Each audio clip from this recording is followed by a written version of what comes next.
بلوچ راجی مچھی کے کاروان اس وقت تقریباً پورے بلوچستان میں ان کو روکا گیا ہے اور ان پر غیر قانونی طور پر فائرنگ اسٹارٹ ہے، جو پرامن مظاہرین گوادر میں ایک جلسہ ہونے والا ہے 28 جولائی کو، اس کے لیے نکلے تھے، ان پر فائرنگ کی جا رہی ہے۔ مستونگ میں پرامن مظاہرین پر فائرنگ کی گئی ہے جس میں 2 کی حالت تشویشناک ہے۔ اسی طرح جو گوادر اور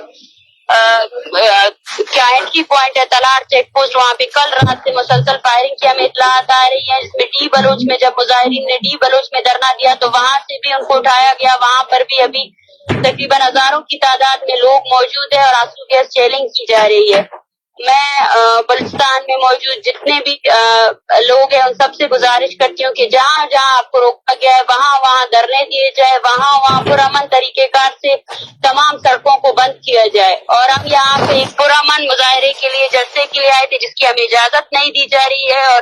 ڈسٹرکٹ ایڈمنسٹریشن کی طرف سے مسلسل ہمیں ہراساں کیا جا رہا ہے اور آنے والے گھنٹوں میں شاید گوادر اور کیچ ڈسٹرکٹ کا نیٹ ورک بھی بند کیا جائے، جبکہ اس کے ساتھ ساتھ گزشتہ 2 دنوں سے اس ریجن میں پورا نیٹ بھی ختم کیا جا چکا ہے، بند ہو چکا ہے۔ تو میں آپ سب سے گزارش کرتی ہوں انسانی حقوق کے ادارے اور ساتھ ساتھ ساتھی حضرات کے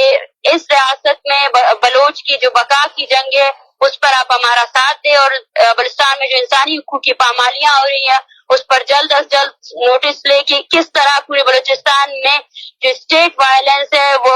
اکاؤنٹیبلٹی کے بغیر یوز ہو رہی ہے۔ اور میں پھر سے کہتی ہوں کہ اگر ان مظاہرین میں سے کسی کو بھی کچھ ہوتا ہے تو اس کی ذمہ داری بلوچستان گورنمنٹ کی ہوگی، اور بلوچ یکجہتی کمیٹی